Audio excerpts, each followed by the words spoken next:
Una po kami nagpapasalamat sa ating mga magulang, mga kapatid, tito at tita, at kayo po ay nakadalo ngayong hapong ito. May kasabihan po tayo, huliman at magaling ay naihahabol din.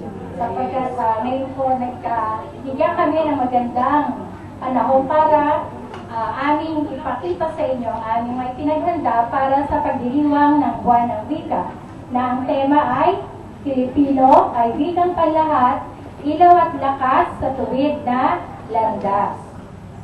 So hindi po namin pagtatagalin para po makita nyo at masaksihan ang inihanda ng inyong mga anak.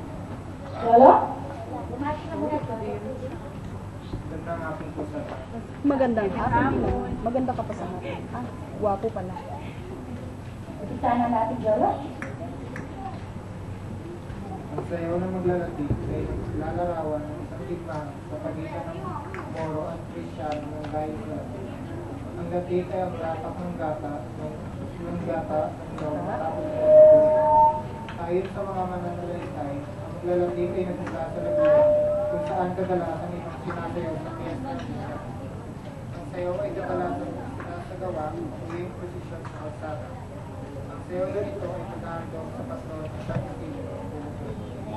Bigyan po natin sila ng masigabong palakpakan.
Maraming salamat sa mga maglalatid at sa mga latik namin. Nasa na?